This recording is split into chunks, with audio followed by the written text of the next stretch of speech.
सीधा घर जा रहा हूँ और अल्लाह का शुक्र है कि अब हम सभी भाई मिलजुल कर घर चलेंगे। ठीक है ना भाई? अरे सोहेल हो तो ठीक है, लेकिन तुम कुर्ता पाजामा में हो और हम लोग पंड बुशर्ट पहने हुए हैं, ये कैसे हो सकता है? लोग तो तुम पर हंसते हैं। भाई जान, ये लोगों की बेवकूफ़ी। अगर लोगों ने खुद ही दीन इस्लाम और उसके अहकाम से आंख बंद कर रखी है तो उसमें दीन का क्या कसूर है? अब देखो भैया, मम्मी बताती है कि चमगादड़ को दिल में सूझ तो नहीं है और 14वीं के चांद पर कुत्ते भौंकते हैं, उसमें सूरज और चांद का तो कोई दोष नहीं है। अरे वो तो ठीक है, लेकिन देखो सोहेल, हम लोग तो इंग्लिश पढ़ते हैं और अब्बू बताते हैं हमें नौकरी मिलेगी और खूब पैसे मिलेंगे, और मम्मी कह रही थी तुम्हारी पढ़ाई में नौकरी नहीं मिलती और खूब पैसे भी नहीं मिलते। भाई देखो, असल बात जो मुझको हजरत उस्ताद साहब ने बताई है वह ये है कि हमारी पढ़ाई अल्लाह को राजी करने के लिए है। इस पढ़ाई से हम कुरान समझेंगे और हदीस पढ़ेंगे और लोगों को दीन की बातें बताएंगे। और हजरत ने ये भी बताया है कि अल्लाह क़यामत में ये ना पूछेंगे कि ABC का माना बताओ, बल्कि दीन के बारे में सवाल होगा। अरे तो क्या हुआ, हम भी तो मुसलमान हैं, कुछ ना कुछ तो बता ही देंगे। क्या तुम समझते हो हमें कुछ नहीं आता? आखिर अब्बू जान हम लोगों को कॉन्वेंट में पढ़ाता है। रुदबान भाई, तो आप पहले ही जान लीजिए कि आपने सलाम का जवाब देने में गलती की है। वालेकुम सलाम नहीं होता बल्कि वालेकुम सलाम होता है। और दूसरी बात यह है कि अगर आपको कलमा आता है तो सिर्फ पहला ही सुना दीजिए और फिर मुझसे सुन लीजिए। हाँ हाँ क्यों नहीं, लो सुनो, पढ़ता हूँ। ला इलाहा इल्लल्लाहु मुहम्मदुर रसूलुल्लाह सल्लल्लाहु अलैहि वसल्लम। ला इलाहा इल्लल्लाहु मुहम्मदुर रसूलुल्लाह सल्लल्लाहु अलैहि वसल्लम। भाई जान, कलमा इस तरह नहीं पढ़ते बल्कि यूँ पढ़ते हैं, ला इलाहा इल्लल्लाहु मुहम्मदुर रसूलुल्लाह सल्लल्लाहु अलैहि वसल्लम। क्या आपको याद है? नहीं, मुझे तो याद नहीं। मुझे आज एहसास हो रहा है कि तू छोटा तो बड़ा ही कमाल का है। अच्छा भाई, आप तो सिर्फ जुमा को नमाज पढ़ते हो तो तुम्हें तो नमाज पढ़नी आती होगी। अरे वाह, ये क्या सवाल किया? हमें नमाज क्यों नहीं पढ़ने आएगी? रुकू सजदा करने को नमाज कहते हैं।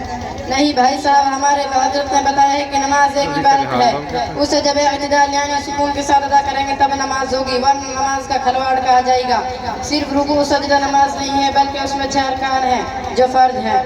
भाई हमें तो ये भी मालूम नहीं कि नमाज के फराइज साथ साथ है। अगर आपको मालूम हो तो बराए करम बता दो। देखिए, नंबर 1 तकबीर तहरीमा, जहाँ सल्लल्लाहु अलैहि वसल्लम कहकर नमाज शुरू करते हैं। नंबर 2 खड़ा होना। नंबर 3 कुरान पढ़ना। नंबर 4 रुकू करना। नंबर 5 सजदा करना। नंबर 6 कायदा आखिर में यानी दूसरी बैठक में तशहुद पढ़ने की मिकदार बैठना।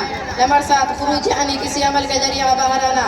ये तो हमने आपको बता दिया है। और अब ये बताओ कि हमारे रसूल कौन है, उनकी माँ का नाम क्या था, वे किस खानदान के थे?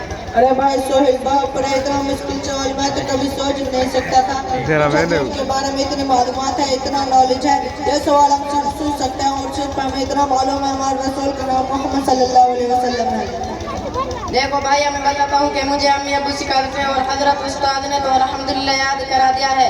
हमारे रसूल का नाम मोहम्मद सल्लल्लाहु अलैहि वसल्लम है। आप सल्लल्लाहु अलैहि वसल्लम की माँ का नाम बीबी आमना है। आप सल्लल्लाहु अलैहि वसल्लम को दाई हलीमा ने दूध पिलाया है। आप सल्लल्लाहु अलैहि वसल्लम हाशमी खानदान के हैं।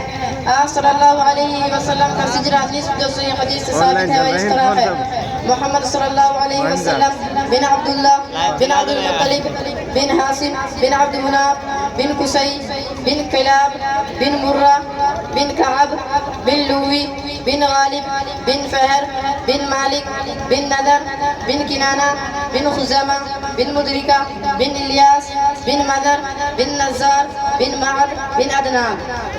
अरे भाई सोहेल, आज तक हम लोग आपको बहुत ही घटिया समझते थे। हमने अब्बू भी कहते थे सोहेल को नौकरी नहीं मिलेगी, मगर आज मालूम हो आप तो दीन जानते हो और हम लोग तो सही से कलमा भी नहीं जानते। अब हम भी तुम्हारे साथ पढ़ेंगे, क्यों जा? हाँ हाँ बिल्कुल बिल्कुल, ये जरूरी है। लेकिन एक बात और बताओ, क्या तुम कुछ इंग्लिश भी जानते हो? रुतबान भाई, हम लोग भी थोड़ी बहुत इंग्लिश पढ़ते हैं, जैसे एप्पल माना सेब, पेन माना कलम, व्हाट इज योर नेम, तुम्हारा नाम क्या है। हाँ, बहुत ज़्यादा तो नहीं जानते। और अब ये और हाँ, चाचा जान ने जो नौकरी की बात की है तो खुद ही देख लो, बड़े चाचा आज तक नौकरी का इंतजार करते करते बुढ़े हो गए, उनको कहाँ मिली नौकरी। तुम ठीक कहते हो, हम भी तुम्हारे साथ पढ़ेंगे और मुसलमानों वाले लिबास पहनेंगे। हाँ, उसमें बरकत भी और जैसे कि लिबास बनाओगे वैसे कहलाओगे। वालेकुम अस्सलाम। माशाअल्लाह, ये थे बच्चे जो आपके सामने कीमती बातें बता रहे थे। इसके बाद में नज़म के